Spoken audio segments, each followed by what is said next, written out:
बघतो की वडिलांच्याकडून ज्यावेळी वडिलांची जी संपत्ती असते ती आपल्या मुलाला मिळत असते किंवा वडिलांनी जे काही कमवलेलं असते किंवा एखादी प्रॉपर्टी घेतलेली असते ती वडिलांच्याकडून मुलाला मिळत असते. पण इथे विषय असा आहे की वडिलांनी आहे ती संपत्ती विकली, आहे ते सगळं विकून हे सेवालय उभा करून स्वतःच्या मुलाला त्यांनी असा उपदेश दिलेला आहे की तू सेवालयामध्ये सेवा कर, ही तुला संपत्ती आहे आणि जी लोक येतील ही लोकांची सेवा ही तुझी संपत्ती समज, याच्यातून तुला भरपूर असं करण्यासारखं आहे. अशा पद्धतीने त्यांना एक उपदेश देऊन ह्या सेवालयामध्ये त्यांना सेवा करण्याचं काम दिलेलं आहे. कुठली संपत्ती किंवा कुठली प्रॉपर्टी त्यांना ट्रान्सफर न करता किंवा त्यांना न देता ही आहे ती संपत्ती विकून त्यांना मुलाला सेवा देण्यासाठी उपदेश केलेला आहे. आज आपण त्यांच्याशी चर्चा करणार आहोत. हे जे अध्यक्ष आहेत ह्यांना अध्यक्षपदावरती नेमलेलं आहे. सर मला एक सांगा की वडिलांच्याकडून तुम्हाला जो असा उपदेश मिळालेला आहे तर वडिलांच्या विषयी तुम्हाला काय वाटतं की सेवालयामध्ये सेवालय तुम्ही चालू केलं तर वडिलांच्या बाबतीत आपण जनरली बघतो की कुणाला एखादा प्लॉट दिला जातो किंवा कुणाला एखादी जमीन दिली जाते. तर इथं ह्या ठिकाणी तुम्हाला त्यांनी उपदेश दिलेला आहे की अशी कुठली प्रॉपर्टी तुम्हाला तुमच्या नावावर केलेली नाही किंवा कुठं करून पण ठेवलेली नाही, आहे ती प्रॉपर्टीज दिलेली आहे. तर वडिलांच्या विषयी वडिलांच्या कामगिरीविषयी त्यांनी तुम्हाला दिलेल्या संदेशाविषयी तुम्ही काय बोलणार? नमस्कार, मी अभिजित चंद्रकांत कांबळे, सांज सोबती सेवालय अध्यक्ष आहे मी. तर माझे वडील आदरणीय चंद्रकांत तात्याबा कांबळे यांनी सेवालय सुरू करायचा निर्णय आमच्या घरच्यांच्या समोर मांडला. तो आम्ही त्याला होकार देऊन त्यांचं जे स्वप्न आहे, त्यांची जी इच्छा आहे, सेवालय म्हणजे वृद्धाश्रम न म्हणताना सेवालय, तर हे आम्ही 2-3 वर्षापासून सुरू आहेत आणि हे प्रत्यक्षात 1.5 वर्षापूर्वी सुरू झालेलं आहे ॲक्च्युअलमध्ये. तर जे वडिलांचं जे कार्य आहे आत्तापर्यंत तर त्याला ते बघून आत्तापर्यंत मी बघत आलेलं आहे. त्याचप्रमाणे हे जे सेवालय सुरू केलेलं आहे त्यात मी सहभागी होऊन मनापासून त्याच्यामध्ये उतरलेलो आहे आणि इथं जे येणारे वृद्ध आहेत त्यांची मी पूर्णपणे सेवा करण्याचा निर्णय घेतलेला आहे. त्यांनी आपल्याला थोडक्यात सांगितलेलं आहे की जो उपदेश असतो तो काय आहे. मी तुम्हाला एक थोडक्यात सांगतो. ज्यावेळी मी गौतम बुद्धाचे चरित्र वाचलं होतं त्यावेळी गौतम बुद्धांनी ज्यावेळी सगळ्या गोष्टीचा त्याग करून गौतम बुद्धांनी ज्यावेळी ज्ञानप्राप्तीसाठी बाहेर गेले होते, 21 वर्ष तपश्चर्या करून त्यांना ज्ञानप्राप्ती झाली होती, त्यावेळी त्यांचा संपर्क पुन्हा राजवाड्याशी आला होता. तर त्या ठिकाणी गौतम बुद्धांनी स्वतःच्या मुलाला सुद्धा हाच उपदेश दिला होता की संपत्ती हे काही सर्व संपत्ती घेणं हे काही महत्त्वाचं नाही, आपण आपलं जे मार्ग आहे किंवा आपले जे विचार आहेत हे महत्त्वाचे आहेत. अशा पद्धतीनं आपल्याला इथं बघायला मिळतं की त्यांनी त्यांच्या वडिलांनी त्यांना हाच उपदेश दिलेला आहे की सेवा ही अतिशय महत्त्वाची आहे. सेवाच म्हणजे आपली संपत्ती आहे. जेवढी आपल्याकडून सेवा करता येईल तेवढी आपण सेवा करणं गरजेचं आहे. आणि तुम्हाला खरं सांगतो हे जे रोपटं आहे हे भविष्यामध्ये खूप मोठं होणार आहे आणि ह्याचं जे अध्यक्षपद आहे हे स्वतः त्यांचे चिरंजीव असल्यामुळं ह्याला खूप महत्त्व प्राप्त झालेलं आहे. आणि आपली एक नैतिक जबाबदारी अशी आहे की ह्या सेवालयाला आपण एक अप्रत्यक्षरित्या इनडायरेक्टली आपण काय ना पूर्ण फुलाची पाकळी मदत किंवा खारीचा वाटा उचलून आपल्याला या सेवालयाला एक आपण झाडाला जसं पाणी घालतो तसं आपण थोडंसं कर्तव्य करणं गरजेचं आहे. कारण जर आपण याला हे केलं तर आपल्याला याच्याच आपल्याला भविष्यात कधी आधार बनेल.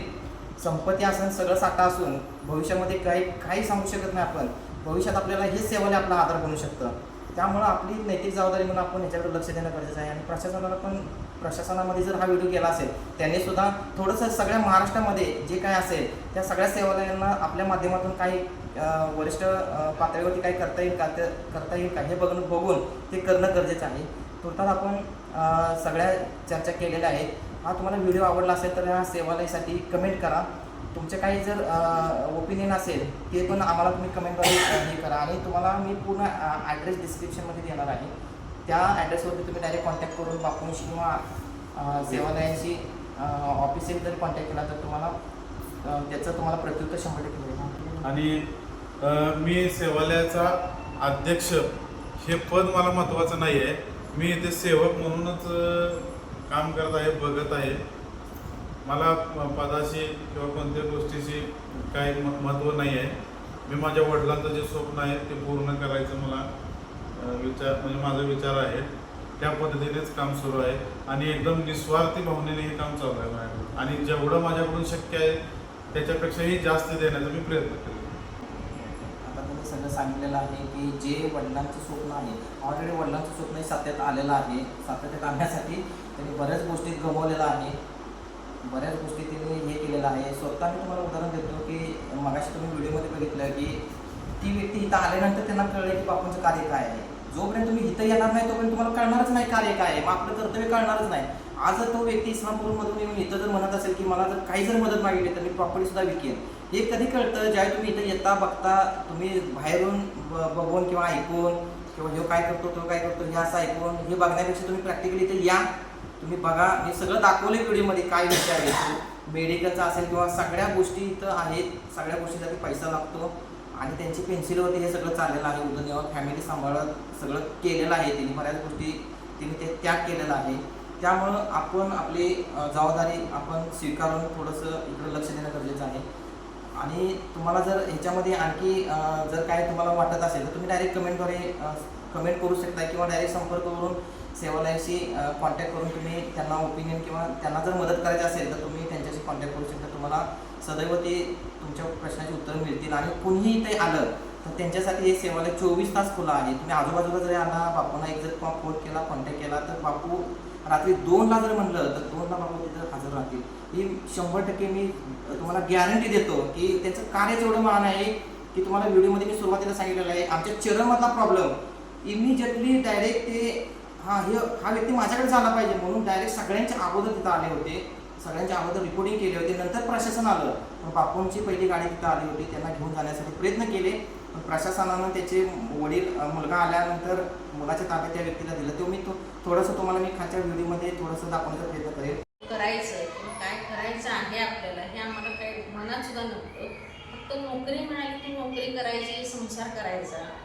माझी 2 मुलं, एक मुलगा एक मुलगी.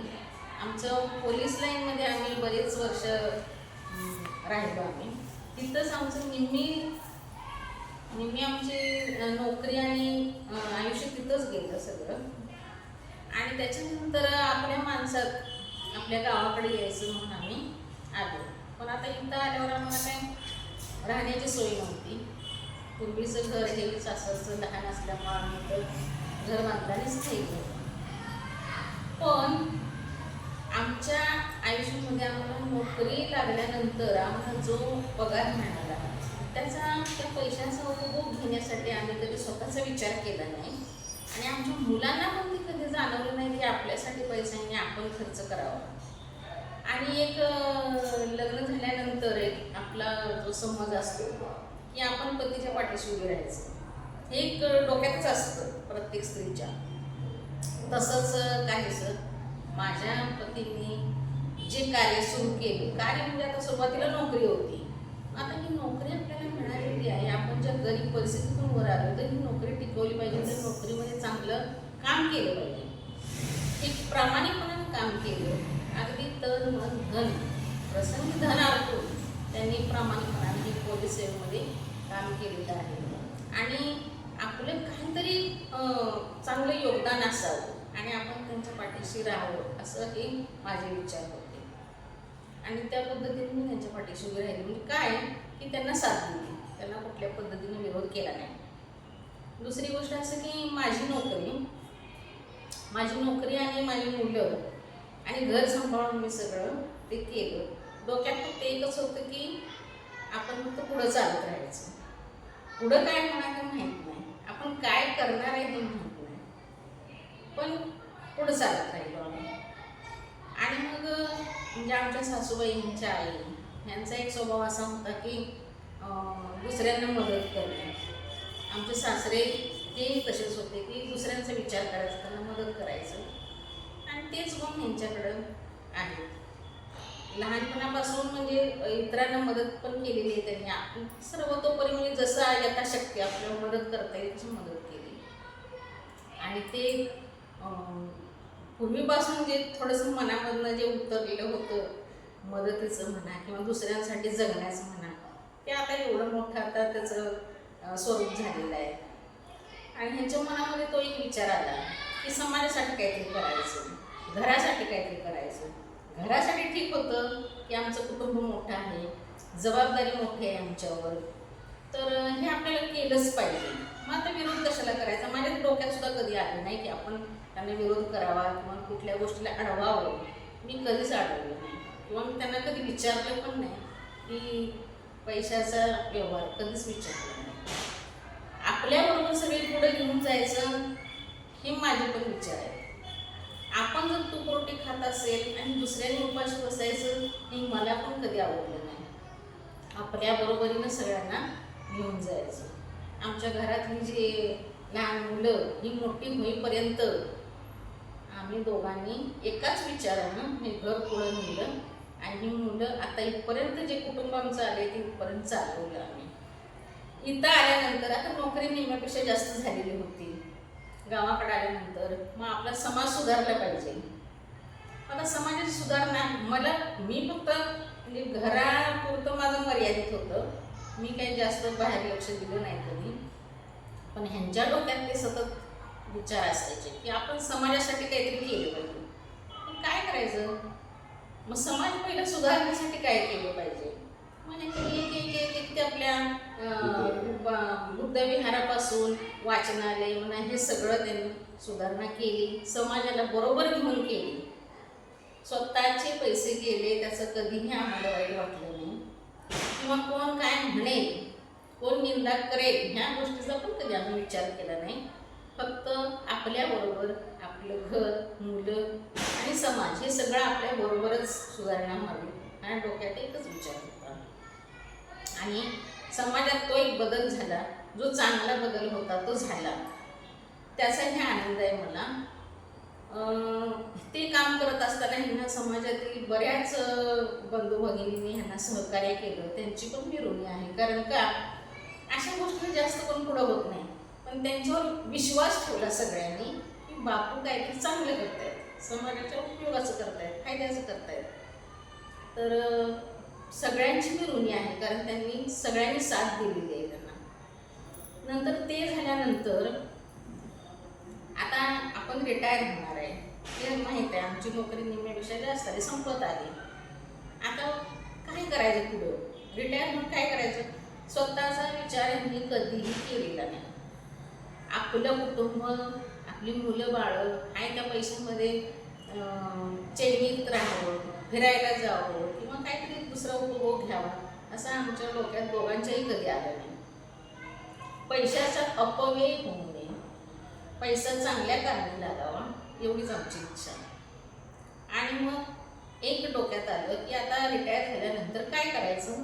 ह्यांचे विचार हे बोलून दाखवायला लागले की आपण असं असं करूया. एक 10-12 माणसांना सुद्धा आपण खाऊ घालू शकतो एवढा आपल्याकडे पेन्शनच्या रूपानं पैसा आहे. पण ते काही वेळेला कसं वाटायचं की आपलं घर एवढं मोठं आहे, म्हणजे कुटुंब माणसं एवढे आहेत आणि ते कसं काय आपल्याला शक्य आहे. त्यासाठी म्हणजे ते एवढं मोठं स्वरूप होईल असं ते वाटलंच नाही. मग आता त्यांचं ती फंडाची रक्कम, त्यांची काय ते मिळालेले पैसे म्हणा नोकरीचे, असं त्यांनी स्वतःच्या इच्छेनं सगळं ह्या आश्रमासाठी, सेवालयासाठी त्यांनी खर्च केलं. मी माझ्या मुलांनी कधीही त्या गोष्टीसाठी त्यांना अडवलं नाही, कधीही त्यांना विरोध केला नाही. का अडवलं नाही? ते जे करतात ते चांगलंच करतात. ते समाजाच्या उपयोगाच करतात, लोकांच्या उपयोगासाठी करतात, चांगल्यासाठी करतात. आणि त्यांचे विचार जे आहेत ते त्यांनी सांगितले असतीलच की म्हणजे एवढे मोठे समाजसुधारक होऊन गेले, त्यांनी स्वतःचा विचार न करता समाजासाठी ते झिजले. तर आपण त्यांच्या इतकं नाही केलं, निदान कुठंतरी थोडंसं तरी आपल्या परीनं करता यावं अशा विचाराने त्यांनी केलं. आणि त्याचं एवढं मोठं ते कामाचं स्वरूप झालं आतापर्यंत. आम्हाला सगळ्यांना त्याच्यामध्ये आनंद आहे. सगळ्यांनी जेवढे त्यांचे हितचिंतक आहेत सगळ्यांनी त्यांना साथ दिली, सगळ्यांनी आशीर्वाद दिले आणि खूप मला म्हणजे भरून आलं की आपलं काहीतरी मनुष्य म्हणून आपण जे जगणं जगतोय त्याचं काहीतरी थोडं आपल्या जन्माचं सार्थक झाल्यासारखं वाटतं.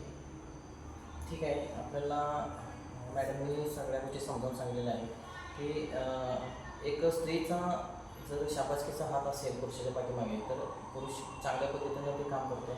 आजचे सेवालयाचा जो गाडा आहे ते दोघांच्या माध्यमातून चालत आहे तो. आणि भविष्यामध्ये ज्या त्याच्या वाटचाली आहेत ते वापरून ऑलरेडीच त्याचं नियोजन करून ठेवलेलं आहे. मी मगाशी तुम्हाला बोललेलंच आहे. त्याचं व्हिडिओ तुम्हाला शेजारी दिसेल. तर अशा पद्धतीनं थोडंसं मी तुम्हाला सगळं जी सत्य परिस्थिती आहे ती तुमच्याकडून मांडण्याचा प्रयत्न केला आहे मी. महाराष्ट्रामध्ये जेवढ्या सेवालय आहेत त्या सेवालयामध्ये आपण सगळ्यांची जबाबदारी अशी राहते की आपण थोडंसं काहीतरी खारीचा वाटा उचलणं गरजेचं आहे. आज मी या सेवालयाला स्वतः येऊन भेट दिलेली आहे. प्रत्यक्ष मी डोळ्याने सगळं बघितलेलं आहे, प्रत्यक्ष मी पडताळणी केलेलं आहे, प्रत्यक्ष मी सगळं निरीक्षण केलेलं आहे. आणि त्याच्यानंतर मी निरीक्षण केल्यानंतर मला असं जाणवलं की हे लोकांच्यापर्यंत पोहोचणं गरजेचं आहे. कारण ते सेवालय नसून हे सगळ्यांच्या सेवेसाठी उपलब्ध असणारं ते ज्ञानाचं ते मंदिरच एक आहे एक प्रकारचं. कारण तिथं प्रत्येकजण जाणाऱ्याला तिथं सेवा मिळते. असं त्याचं काही पात्रता नाही, क्रायटेरिया नाही. सगळे येणाऱ्या जाणाऱ्यांच्यासाठी तिथं ती सेवा विनामूल्य आहे. जरी तुम्हाला काही अडचण असेल तुम्ही एनी टाईम जरी तुम्ही वापरला कधीही संध्याकाळचा रात्री किती 2 वाजता 3 वाजता कधीही काही फोन केला तर ते तुम्हाला 100% त्या फोनला जागृत ठेवून तुम्हाला कॉल करतील. तुम्हाला काही शंका असेल तर तुम्हाला मी डिस्क्रिप्शनमध्ये सगळं ॲड्रेस दिलेला आहे. आणि ज्यांना काही कुणाला जर खालीचा वाटा उचलायचा असेल थोडाफार की बाबा गरिबांच्या मुखामध्ये जर थोडासा अन्न आपण घालण्याचा प्रयत्न केला तर त्याच्यासारखं पुण्य आपल्याला भेटणार नाही.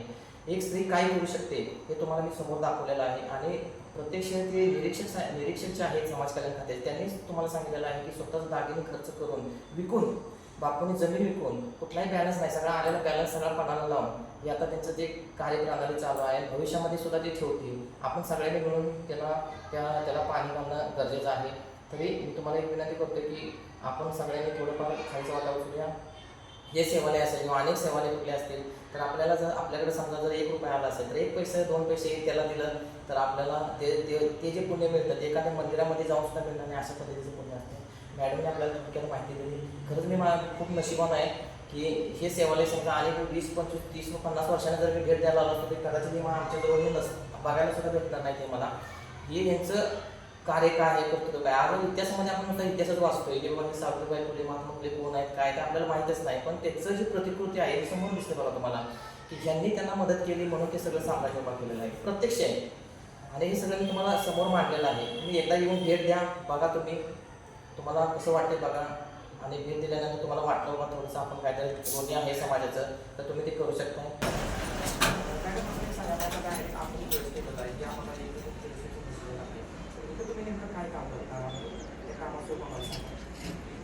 नवीन येणारे ॲडमिशन फॉर्म असते ते भरून देते. आवडच्या नोंदणी ठेवणे, शासकीय कामासाठी जे लेटर्स लागतील ते लेटर्स स्वीकारणे, लेटर्स टाईप करणे. मला एक सांगा, त्यावेळी सेवालयामध्ये जे वृद्ध व्यक्ती असतात ती बाहेर वगैरे जातात त्यावेळी तुमची काही जबाबदारी राहते काही तर तुम्ही असता त्यावेळी जबाबदारी वगैरे काही करू नका की डायरेक्ट तुम्हाला विचारून जातात? नाही, विचारून नाही, त्याची नोंद ठेवली जाते. विचारून असं जात नाही, त्याची नोंद ठेवली जाते. ते किती वाजता बाहेर गेले, कोणत्या कारणासाठी बाहेर गेले, परत किती वाजता येणार आहे त्याची नोंद ठेवली जाते. आता आपल्याला मॅडमने सांगितलेलं आहे की जे वृद्धाश्रमामध्ये जे वयस्कर व्यक्ती आहे ज्यांना खरंच गरज आहे तीच लोक इथं येतात. ती जर बाहेर जात असतील तर त्यांची नोंदणी ठेवण्याचं काम सुद्धा इथं केलं जातं. म्हणजे किती काळजीपूर्वक आहे बघा. एखादी व्यक्ती बाहेर जात असेल तर ती मॅडम स्वतः जबाबदारी नोंद ठेवतात कशासाठी जातो व्यक्ती, काय काम आहे किंवा किती वाजता जातो, किती वाजता परत येतो, ह्या सगळ्या नोंदी या ठिकाणी ठेवल्या जातात. आता आपण हळूहळू आतमध्ये प्रवेश करणार आहे. आता प्रवेश करत असताना आपल्याला समोर जे काही येईल त्या गोष्टीचा आपण त्यांना विचारत जाऊ. या शेजारी बघा आपल्याला एक इमेज दिसते चंद्रकांत साहेबांची. त्यांचं हे त्यांनी हे सेवालय उभारलेलं आहे. ज्या लोकांना म्हातारपणी ज्या गोष्टींची गरज असते ती गोष्ट त्यांना उपलब्ध करून देण्याचं काम केलेलं आहे. आता आपण पुढं बघा, हे तुम्हाला समोर इमेज दिसते, हे जेवणाचा हॉल आहे. या जेवणाच्या हॉल संदर्भात आपण माहिती घेऊया. हां, आता आपण आतमध्ये एंट्री मारले बघा, प्रवेश केलेला आहे. रिसेप्शन नंतर आपण आतमध्ये आलेलो आहे. आणि आता आपल्याला आतमध्ये जो हॉल दिसतोय या हॉलमध्ये जेवणाची व्यवस्था केली जाते. अतिशय अप्रतिमरित्या जेवणाची व्यवस्था केली जाते. त्याचा तुम्हाला छोटासा व्हिडिओ मी साईडला दाखवतोय. तर या ठिकाणी जे व्यवस्था आहे ती व्यवस्था कशा पद्धतीची असते ती आपण मॅडम तिथून सांगूया. काय केलं जातं जेवण नाश्ता टेबलवरती ते सगळे एकत्र येऊन केले जाते. म्हणजे जेवणाची टायमिंग आहे शेड्यूल आहे त्या शेड्यूलनुसार इथं लोक येतात आणि त्या शेड्यूलनुसार इथे त्यांना जेवण दिलं जातं. त्याच्यानंतर आपण आता पुढे जाऊया. त्याच्यानंतर आपल्याला किचन दिसतं. किचनचा आतमध्ये किचनमध्ये कशा पद्धतीने काय केलं जातं ते आपण विचारूया. हे बघा आपण आता पुढं निघालेलो आहे. हा त्यांचा हॉल आहे. ह्या हॉलमध्ये जे काही कामकाज चाललेलं असते, जे बाहेरून लोक भेट देण्यासाठी येतात ते या ठिकाणी आपलं मनोगत व्यक्त करतात किंवा जे बापूंचं कार्य आहे त्या कार्याच्या संदर्भामध्ये इथं चर्चा केली जाते. समोर आपल्याला दिसते बघा एक तेच आपले व्यक्तिमत्व बापू आहेत. तसंच आपण आता जराच पुढं थोडंसं जाऊया, किचनकडे जाऊया. हे पूर्ण व्ह्यूज तुम्हाला दाखवते. पूर्ण सेवालयाचा व्ह्यूज आहे. किती टापटीपणा आहे बघा. CCTV अंतर्गत हे काम सेवालय आहे. या ठिकाणी आपल्याला CCTV दिसतोय बघा समोर. CCTV अंतर्गत सगळं प्रोटेक्शननुसार हे कामकाज इथं चाललं जातं. त्याच्यानंतर आपण थोडंसं पुढं जाऊया. हे किचन आहे त्यांचं. आपण आता सध्या किचनमध्ये जाणार आहोत. या किचनमध्ये कशा पद्धतीने काम केलं जातं हे आपण बघायचं आहे. हे त्यांचं किचन आहे.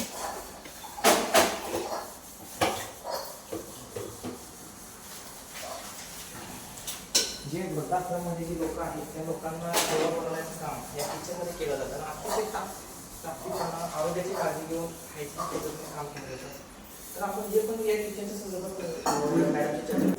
हे बघा सगळं टापटीपणाचं काम इथं चाललेलं असतंय.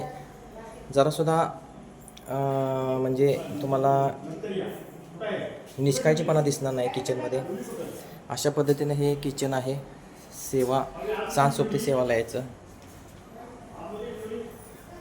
या ठिकाणी जेवण बनवण्यासाठी ज्या लेडीज आहेत त्यांच्याशी आपण आज चर्चा करणार आहे. या समोर आपल्या लेडीज दिसत आहेत. त्यांच्याशी आपण थोडीशी चर्चा करूया. आता आपण किचनमध्ये प्रवेश करूया. आता ज्या दोन लेडीज आपल्या समोर दिसतात ते जेवण या ठिकाणी जेवण करत असतात. आपण त्यांच्याशी डायरेक्ट चर्चा करूया. मावशी तुमचं पूर्ण नाव सांगा. तुमचं नाव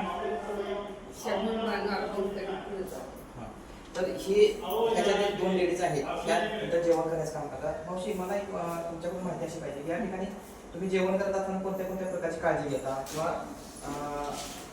कशा पद्धतीने तुम्ही जेवण बनवता याच्या मला माहिती. सकाळी 8ला नाश्ता, सकाळी 8ला नाश्ता, परत 12ला जेवण, परत 5 चपात्या म्हणजे कोणाला तर टेस्टिंग आम्ही करून देतो. तुम्ही सांगा थोडीशी माहिती. सकाळी 8ला नाश्ता करतो, 12 जेवण आणि 4 चपात्या, संध्याकाळी 8ला जेवण. म्हणजे हे जे जेवण या ठिकाणी काळजीपूर्वक स्वच्छता आहे. आपला व्ह्यूज आहे. हे सेवक आहेत अतिशय मनापासून काम करतात या ठिकाणी पाठीमागं. आता आपण थोडंसं ज्यांचं जे बेडरूम आहे त्या बेडरूमकडे आपण जाऊया थोडं. आणि ती जी वृद्धाश्रममध्ये जी लोकं आहेत त्यांच्याशी आपण डायरेक्ट चर्चा करणार आहे बाहेरच्या साईडला घेऊन. या ठिकाणी बघा ही अशा पद्धतीने व्यवस्था आहे. सगळे व्यवस्थित बसलेत का बघा. हां ही बघा अशी व्यवस्था दिसते. या ठिकाणी जे सेवक आहेत त्यांच्याकडून आपण जाणून घेऊया. आपण या ठिकाणी जी लेडीज सगळ्या दिसतात या ठिकाणी त्याची व्यवस्था अतिशय चांगल्या पद्धतीने केलेली दिसते इथं. तर आम्हाला सांगा की व्यवस्था कशा पद्धतीची असते आणि काय काळजी घेतली जाते. आता इथं लेडीज आहेत सगळ्या तर त्यांचं म्हणजे त्यांचं जे काळजी तुम्ही कशा पद्धतीने घेता. त्या आश्रममध्ये इथे आश्रममध्ये प्रत्येकाला म्हणजे इथं आनंद सुख समाधान इथं मिळावं त्यासाठी जनरल वॉर्ड जसं हॉस्पिटलमध्ये जनरल वॉर्ड असतो त्या पद्धतीत तिथे या बिल्डिंगमध्ये सुद्धा एक जनरल वॉर्डसारखं महिलांच्यासाठी सेपरेट अशी व्यवस्था केलेली आहे. पुरुषांच्यासाठी सेपरेट व्यवस्था केलेली आहे. जसं आता तुम्ही व्हिडिओमध्ये तुम्हाला मी दाखवत आहे की प्रत्येक वेळेला तुम्हाला वेगवेगळ्या ठिकाणी वेगवेगळी माहिती तुम्हाला देतो मी. हा लेडीज महिलांच्यासाठी हा वाढ ठेवलेला आहे जेणेकरून इथे संडास बाथरूमची अगदी चांगल्या पद्धतीची सोय आहे. फॅन आहे, पंखा आहे, लाईट आहे, व्हेंटिलेशनची सोय आहे की जेणेकरून त्यांना कुठल्याही पद्धतीतला मानसिक त्रास होऊ नये, शारीरिक त्रास होऊ नये यासाठी या अशा पद्धतीतलं इथं आम्ही त्याची सेवा केलेली आहे.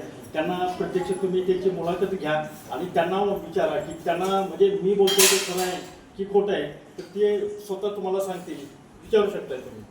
मावशी तुमचं नाव काय? ऐकायला माझं नाव मीराबाई देशपांडे. बरं, तुम्ही इथं किती दिवस झाला आहे? 5 महिन्याचा तुम्हाला कसं वाटतं इथं? आनंद वाटतो. आनंद वाटतोय ना? सगळी व्यवस्था चालली ना व्यवस्थित? सगळं व्यवस्थित आहे. तुम्हाला नाश्ता वगैरे मिळतो? हो व्यवस्थित मिळतो. किती टाइम मिळतो? सकाळी 8ला हां. जेवणाची टायमिंग किती असते? 12. 12. हां. जेवणामध्ये काय काय आज खाल्लं? आज वडी खाल्ली, डाळ खाल्ली, मोड्याची आमटी खाल्ली, चपाती, भाकरी छान झाली ठीक जेवण. आहे. बघा, ही प्रॅक्टिकली मी तुम्हाला दाखवते समोर. तुमचं नाव काय सांगा? मला सावित्री माझी तुमचं नाव कोणतं? ठीक आहे. तुम्हाला इथं किती दिवस झाले तुम्ही आला इथं? मी शुक्रवार आल्या मला नाही चांगलं वाटतं. हां. कसं वाटतं तुम्हाला? नाही म्हणजे लय चांगलं वाटतं. ज्यांनी सांस्कृतिक सेवालय सुरू केलेलं आहे बापूंनी, त्याच्याबद्दल तुम्ही काय बोलू शकताय? बापू तर लय अतिशय चांगलं आहे. हां. काय?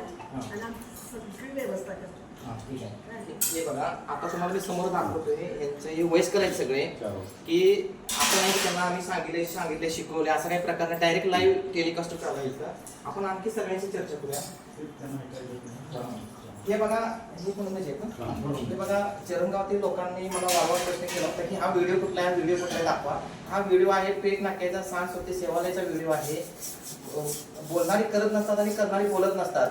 न बोलता ही कृती करून दाखवणारे आपल्या समोर एक व्यक्तिमत्व मी तुम्हाला दाखवण्याचा मागाशी प्रयत्न केला. ते जे 4 शब्द त्यांचे आहेत ते अतिशय अनमोल आहेत. या करण्याची आजी आहे. आजी तुमचं नाव काय? माझं बाळाबाई बाळाबाई. गाव कोणतं? म्हणून तुम्ही कधी आला इथं? आले महिन्यात आले. बरं, तुम्हाला कसं वाटतं इथं आल्यावर? चांगलं वाटतंय.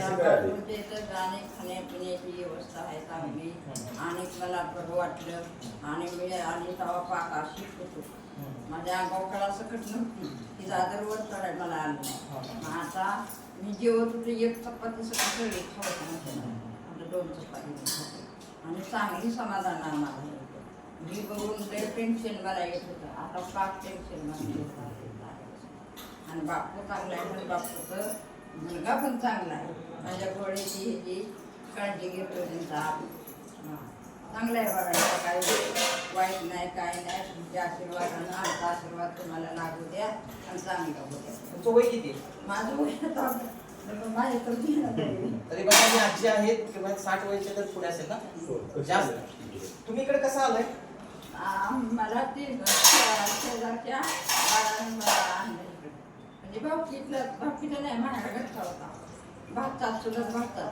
कृष्णांच्या वार्डमध्ये आलेलो आहोत आपण. बघा, या अशा पद्धतीने त्यांचे अरेंजमेंट आपल्याला दिसते. बघा, खरंच एक काम सोपं नाही.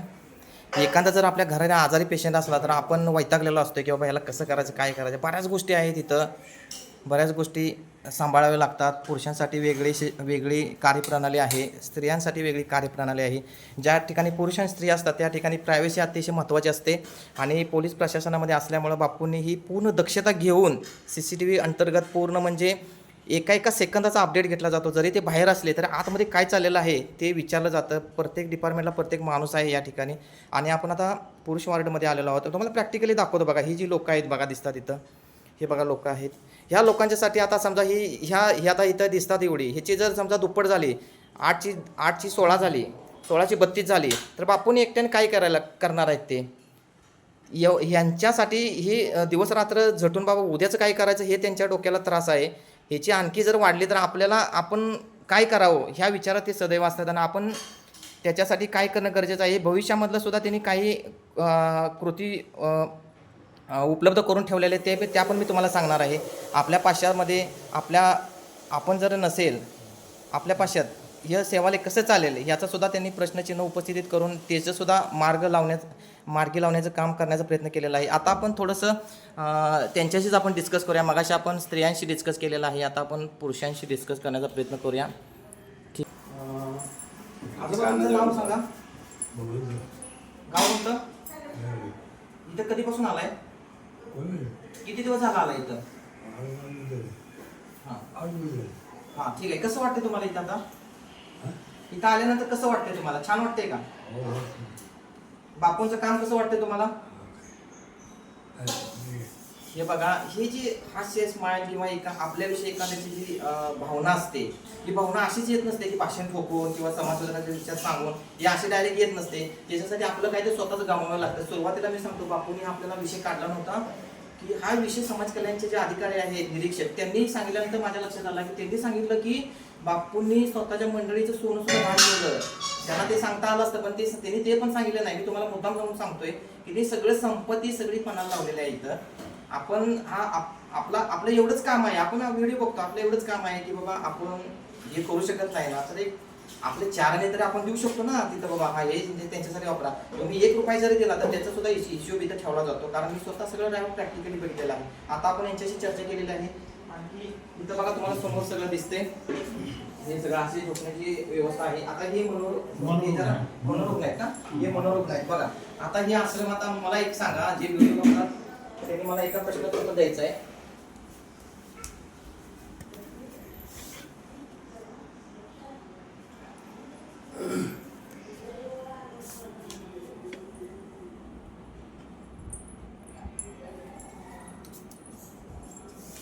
जे आता व्हिडिओ बघतात त्यांनी मला एका प्रश्नाचं उत्तर द्यायचं आहे. आता मनोरुग्ण व्यक्ती, आता मनोरुग्ण व्यक्तीला सांभाळणं एवढं सोपं नाही.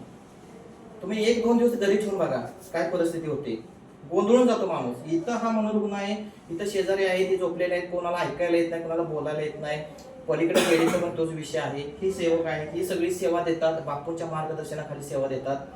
बापूंचं मार्गदर्शन त्यांच्यासाठी अतिशय महत्वाचं आहे. आणि महत्वाचं म्हणजे असा विषय आहे, मी सुद्धा MPSC करतोय, मला सुद्धा बापूंच्या इथं आल्यानंतर मी प्रॅक्टिकली बघितलं. मला इतरांनी सांगून मी त्याच्यावर विश्वास ठेवला नाही, मी प्रॅक्टिकली इथं आलोय. आल्यानंतर मी बघितल्यानंतर मी निर्णय घेतला की हे काहीतरी आपल्याला समाजापुढे ठेवणं गरजेचं आहे. हे मनोरुग्ण आहे, त्यांचे मेडिकलचं किंवा जेवणाचं काय काय वेळेला जेवायला आणून द्यावं लागत असेल, किंवा त्यांना प्राथमिक विधी असते त्या त्यांना सांगाव्या लागत असतील सकाळच्या वगैरे. ह्या सगळ्यामध्ये किचकट विषय असतो, हे सांगण्याच्या पलीकडला विषय आहे. या माध्यमातून हे सगळ्या गोष्टी इथं होतात या सेवालयामध्ये. माझी कळकळीची विनंती आहे, प्रशासनाला जर हा व्हिडिओ पोहोचला, किंवा जे लोक आहेत पोलीस प्रशासनामधले किंवा जे कोणी असेल, जे गव्हर्नमेंट सर्वंट असतील किंवा इतर कोण श्रीमंत लोक असतील, त्यांना एक हात जोडून विनंती आहे की आपण, किंवा तुम्ही सुद्धा त्याच्यामध्ये आहे, आपण थोडंसं काय ना एक खालीचा वाटा उचलून ह्या लोकांच्यासाठी की आपल्याला पुण्य भेटेल याच्यासाठी आपण मदत करणं अतिशय गरजेचं आहे. हा पुरुष वार्ड आहे. या ठिकाणी बघा, हे त्यांचं काय म्हणायचे,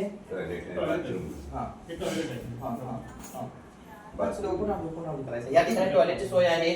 म्हणजे पुरुषांच्या वार्डमध्ये पुरुषांची टॉयलेट सोय, लेडीजच्या वार्डमध्ये लेडीजांची टॉयलेटची सोय आहे. आणि अतिशय म्हणजे अतिशय काळजीपूर्वक या ठिकाणी सगळ्या सेन्सिटिव्ह गोष्टी असतात त्या हाताळल्या जातात या ठिकाणी बापूंच्या मार्गदर्शनाखाली.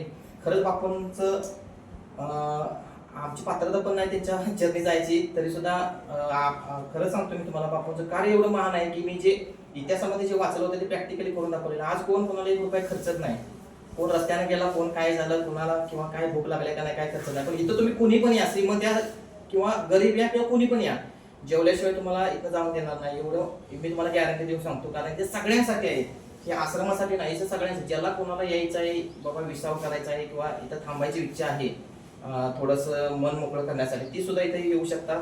जेवण सुद्धा मी तुम्हाला दाखवलेलं आहे. सकाळचं जे जेवण असतं ते तुम्हाला व्हिडिओ पण मी तुम्हाला व्हिडिओच्या माध्यमातून दाखवतो की ते हायजीन पद्धतीने जेवण आहे. आता वार्डामध्ये आपण आलेलो आहोत, त्याच्यानंतर आपण पुढच्या विभागाकडे जाऊया.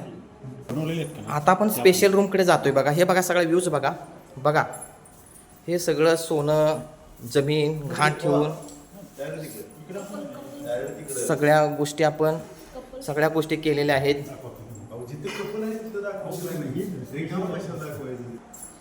हे बघा, आता आपण ह्या ठिकाणी आलेलो आहोत. हां बघा, ह्या ठिकाणी आपण आलेलो आहोत. हे आता ह्यांच्याशी आपण बोलू शकतो का? बोलू शकते, काय प्रॉब्लेम नाही. जरा बोल ना 2 मिनिटं. तर बोल, तिला झोपूनच बोला, काही अडचण नाही, झोपून बोला. उठवत आहे, ठीक आहे, थांबा. हे बघा,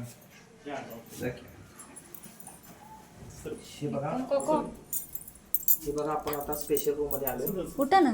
या ठिकाणी आपल्याला माझी मला काही द्यायचे कपल आहे.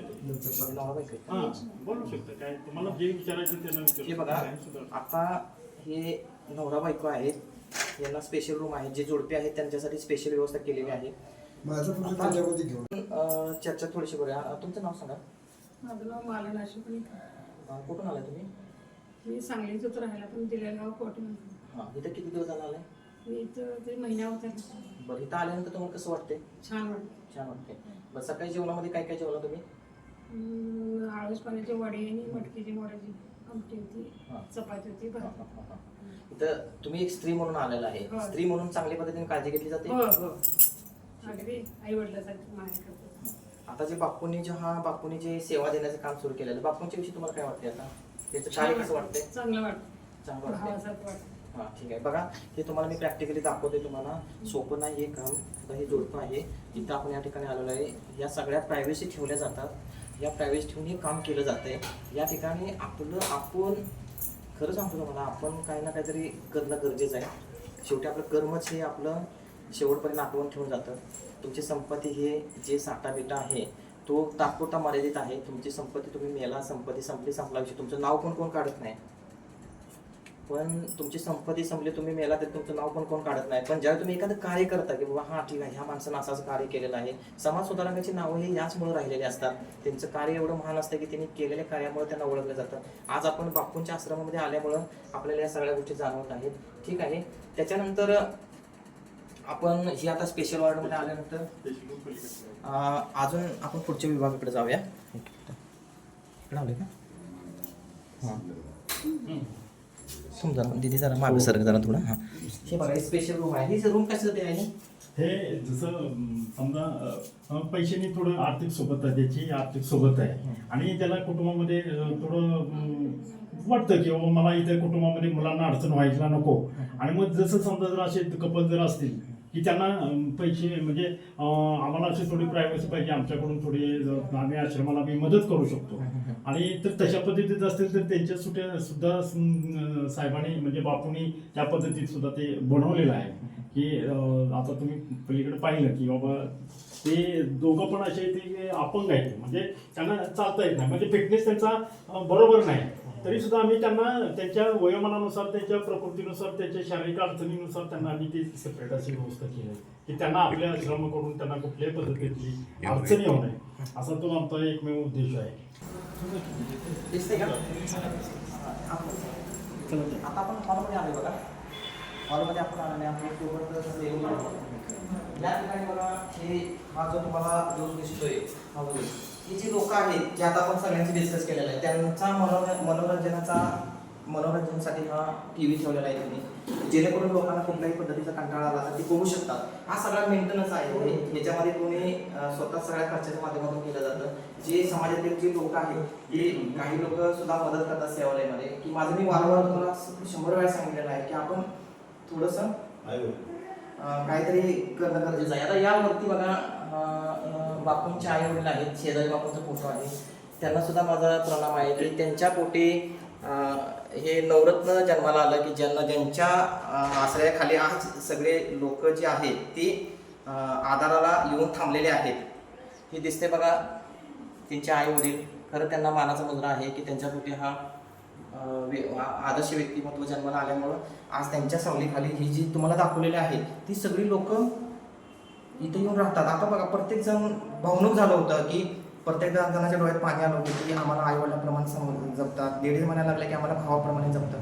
म्हणजे ह्या भावना इथं कोणाला सांगून आलेल्या नाहीत. ह्या भावना त्यांनी प्रॅक्टिकली अनुभवलं. जर समजा काही विचित्र प्रकार असतात तर हे लोक थांबले नसते, कारण वयस्कर लोक असतात ते त्यांना जर बरं वाटलं तर त्यांची मेंटॅलिटी असते की तिथं थांबावं. पण ही लोक आल्यानंतर थांबल्यानंतर त्यांना असं वाटतं की आपलं एक घरच आहे, आपण आता जाऊ नये. किंवा जी पूर्ण आजारी लोक आहेत ती सुद्धा इथं आल्यानंतर बरी झालेली आहेत. फॉर एक्झाम्पल मी तुम्हाला बनवण्याची एक व्यक्ती दाखवलेली आहे बघा. हे सगळं हॉल आहे आणि ह्या ठिकाणी हे सगळं बघा, हे असं मागच्या साईडला तुम्हाला दिसते बघा, सारस्वती सेवालय पेठ, हे मा बाप्पा मंदिर आहे. या ठिकाणी बघा आपले बापूंचा फोटो घ्या.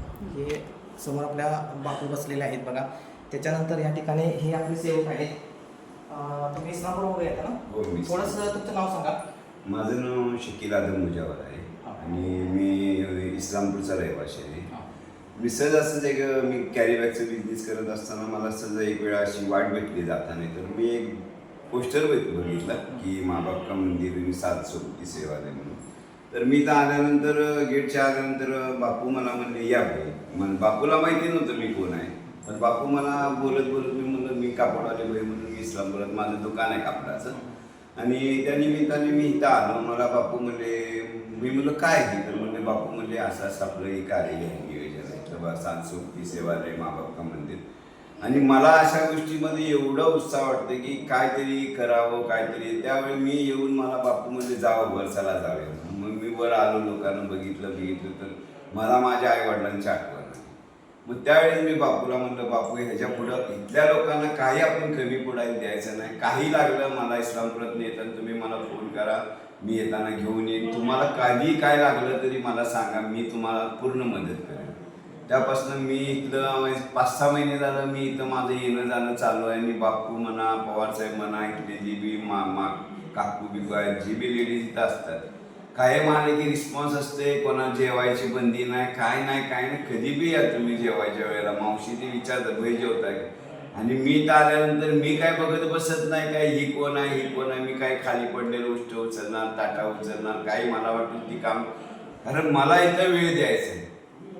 जसं बापूंनी जे आणि ती बापूचं पुस्तक वाचल्यानंतर अक्षरशः माझ्या डोळ्यातनं पाणी आलं. आणि मी म्हणलं की एवढं बापू करू शकतं तर मी काय करू शकतो. कारण मला बी परमेश्वरांनी सगळं काय असं दिलंय आणि मी बी त्या पद्धतीनं आहे. तर मी आज बापूसाठी काहीतरी बापूला म्हणून कायम येताना मी कधीतरी एक वेळा चुकत असेल ना तर कायम येताना बापूला विचारत राहतो, बापू इस्लामपुरातनं काय आणायचं. बापू म्हणतात हे आणा ते आणा. तर मी ती येताना 110% घेऊन येतो. एखाद्या वेळी चुकलं तर कधीतरी इकडे तिकडे येतं. अजून मी आम्हाला भरपूर काय वस्तूची गरज आहे, काय लागणार आहे. त्यात मी बापूला कुठल्या पद्धतीची ही लागता देणार नाही. काही लागत ते बापूला माझं सगळी प्रॉपर्टी मी विकून टाकेल आणि बापूला येऊन मदत करेल. अशा माझ्या मनात भरपूर भावना आहे. आणि बापूंनी कधी न बोलू दे बाई तुमची ती प्रॉपर्टी विका आणि मला इथं मदत करा. मी 110% आत्ता सांगतो तुम्हाला, मी ती करून दाखवणार. माझं नाव आहे शकील आदम मुजावर. मला काही वाटत नाही ही कोण आहे ही कोण आहे. कारण माझं आयुष्य सगळं मुंबईत गेलंय. मला परमेश्वरांनी भरपूर दिलं, माझ्यापेक्षा जास्त मला दिले. मला जेवढं खायचं ना त्याच्यापेक्षा जास्त. आणि मी इथं आले की असं बघत नाही तर काय केलंय काय. मावशी म्हणतात भाई जेवतात, कारण माझे बापू असतात, पवारसाहेब असतात. आम्ही सगळे एका जवळ बसून काउंटरवर जेवतो. आणि काय आमंत्रण असलं तर बापू फोन करतात, भाई या असं आज कार्यक्रम आहे, कोणाचं बर्थडे आहे, काय यायचं तुम्ही जरा हे करा. आज दिवाळी होती, दिवाळीच्या वेळेला मला बापू म्हणले या घेऊन. तर बापूची एक चुकी झाली की मला सांगितलं नाही भेली इथल्या लोकांना कापडांना साड्या बिड्या द्यायची. नंतर ती इथं आल्यानंतर बघितल्यानंतर मला वाईट वाटलं. पण ह्याच्या पुढं मी दिवाळी म्हणा कुठलं सणवाराला बापूला पहिलं विचारलं, सगळ्या ज्या लेडीज आहेत आपल्या काउंटरला याला आश्रमात, सगळ्यांना साड्या पण लेडीज जेंट्सला काही कापड बिपडा लागणार असेल तर मला सांगा, मी कापड दुकानदाराचं. त्यामुळं बापूला मी सगळे ह्याच्या पुढे मी सहकार्य करेन आणि माझ्या मरेदरम्यापर्यंत मी सहकार्य करेन. अशा माझ्या मनात भावना आहे आणि माझ्या इच्छा ही मी तुम्हाला आता सांगतो. तुमच्या सगळ्यांना मी माझं म्हणणं असं आहे की आपण बी येऊन इथं भेट द्यावी आणि इथं काय तुमच्या मनाला असं वाटत असेल तर तुम्ही बी आमच्या ह्या सांस्कृतिक सेवालयाला मदत करावी. आणि जेवढं होईल तेवढं येऊन जाऊन लोकांचे हाल विचारावे. मी इथं आलं की सगळ्यात पहिलं सगळ्यांना वर येतो आणि सगळ्यात जेवढी बी म्हातारी आहेत पुरुष आहेत सगळ्यांना विचारतो कसं काय, बरं आहे का इथं, कसं काय राहणं बिणं, काय टेन्शन घेऊ नका, सगळं चांगलं आहे, काय लागलं बिगलं तर सांगा, आम्ही तुम्हाला पोच करू. आल्या मी सगळ्यांना ही विचारतो. मला आता लई बोलायला येत नाही कारण माझ्या डोळ्यातनं सारखा पाणीचाही होत नाही. तर मला या अशा गोष्टीबद्दल अतिशय एक बापूचंही मला बघून आहे ना अक्षर मी रडलोय. पुस्तक वाचता वाचता मी रडलो. आता मला काय बोलायला लावलं का माझ्या आता आचरू बाहेर पडायला लागलं. बघा असं प्रॅक्टिकली तुम्हाला सांगतो, आता त्यांनी कॅमेऱ्यासमोर लाईव्ह बोललेलं आहे की बापूंसाठी मी काही पण करायला तयार आहे. म्हणजे बापूंचं कार्य किती महान आहे बघा. खरंच तुमचं जे तुम्ही जे बोललेलं आहात खरंच तुम्ही खूप म्हणजे त्यांचं काहीतरी शकत नाही.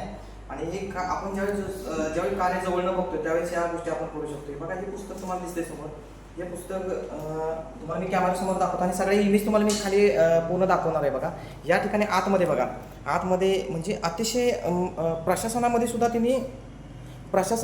तिने अतिशय चांगल्या पद्धतीनं काम केलं आहे. असं नाही की सेवालयामध्ये सेवा दिल्या, प्रशासनामध्ये एखादा अन्यायी व्यक्ती गेला तर त्याच्यावरती त्याला न्याय कसा मिळाला जाईल हे सुद्धा काम केलेलं आहे.